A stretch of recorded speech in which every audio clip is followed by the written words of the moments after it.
ಎಲ್ಲರಿಗೂ ನಮಸ್ಕಾರ. ಆತ್ಮೀಯರೇ, ನಮಗೆ ತಿಳಿದಂತೆ ನಮ್ಮ ಹಿಂದೂ ಧರ್ಮದಲ್ಲಿ ತುಳಸಿಗೆ ಅತ್ಯಂತ ಪವಿತ್ರವಾದ ಸಸ್ಯವೆಂದೇ ಕರೆಯುತ್ತೇವೆ. ಪ್ರತಿಯೊಬ್ಬ ಹಿಂದುವಿನ ಮನೆಯ ಮುಂದೆ ತುಳಸಿ ಗಿಡ ಶಾಶ್ವತ ಸ್ಥಳವನ್ನಾಗಿ ಹೊಂದಿರುತ್ತದೆ. ತುಳಸಿ ಗಿಡದಲ್ಲಿ ಸಾಕ್ಷಾತ್ ಮಹಾಲಕ್ಷ್ಮಿ ಆವಾಸ ಸ್ಥಾನವಾಗಿದೆ. ಹಾಗಾಗಿ ಯಾರ ಮನೆಯಲ್ಲಿ ತುಳಸಿ ಗಿಡ ಇರುತ್ತದೆಯೋ ಆ ಮನೆಯಲ್ಲಿ ಸುಖ, ಶಾಂತಿ, ಸಮೃದ್ಧಿಯಿಂದ ಇರುತ್ತದೆ. ತುಳಸಿ ಗಿಡ ಇರುವ ಸ್ಥಳ ಗಂಗಾ ನದಿ ತಟದಂತೆ ಪವಿತ್ರವಾಗಿರುತ್ತದೆ ಎಂದು ಹಿರಿಯರು ಹೇಳುತ್ತಾರೆ. ತುಳಸಿ ಗಿಡವು ಹೆಚ್ಚಿನ ಆಮ್ಲಜನಕವನ್ನು ಪರಿಸರಕ್ಕೆ ನೀಡುತ್ತದೆ.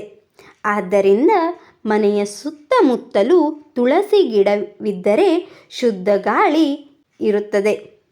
ಮಹಾವಿಷ್ಣು ಹಾಗೂ ಅವರ ಅವತಾರವಾದ ಪ್ರಭು ಶ್ರೀರಾಮಚಂದ್ರರು ಹಾಗೂ ಶ್ರೀಕೃಷ್ಣ ಪರಮಾತ್ಮನ ಪೂಜೆಯಲ್ಲಿ ತುಳಸಿ ಬೇಕೇ ಬೇಕು. ತುಳಸಿ ಗಿಡದಲ್ಲಿ ಅನೇಕ ಪ್ರಭೇದಗಳಿವೆ.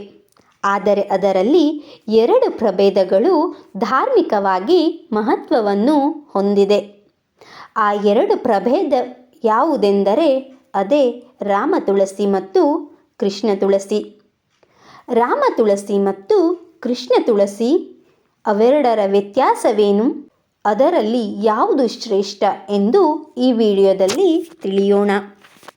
ತುಳಸಿ ಗಿಡದಲ್ಲಿ ಲಕ್ಷ್ಮೀ ದೇವಿ ನೆಲೆಸುತ್ತಾಳೆ ಎಂದು ನಂಬಲಾಗಿದೆ. ತುಳಸಿಯನ್ನು ಶುಭ ಕಾರ್ಯಕ್ರಮಗಳಲ್ಲಿ ವಿಶೇಷವಾಗಿ ಬಳಸಲಾಗುತ್ತದೆ.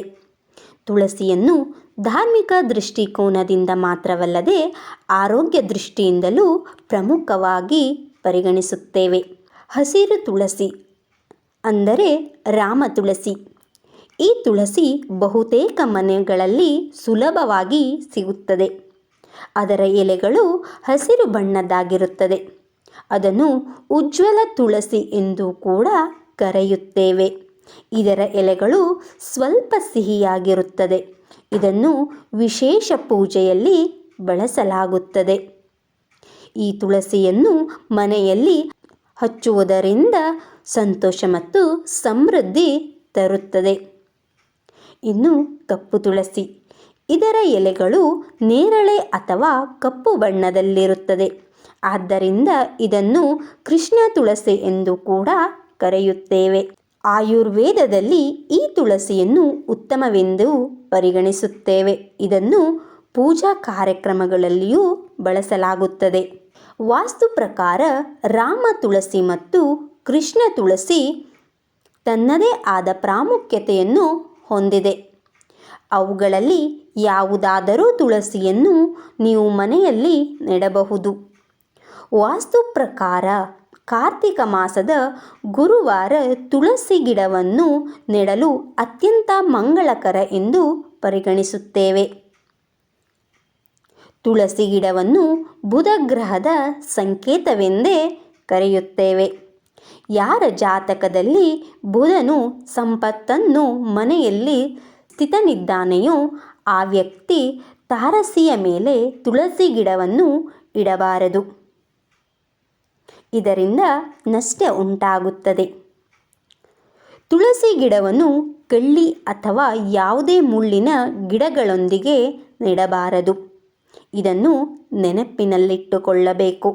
ನಕಾರಾತ್ಮಕ ಶಕ್ತಿಯನ್ನು ಸೃಷ್ಟಿಸುತ್ತದೆ. ತುಳಸಿ ಗಿಡ ಒಣಗಿದರೆ ಹೀಗೆ ಎಲ್ಲೆಂದರಲ್ಲಿ ಎಸೆಯಬೇಡಿ. ಒಣಗಿದ ತುಳಸಿ ಗಿಡವನ್ನು ನದಿ ಸೇರಿಸಿ.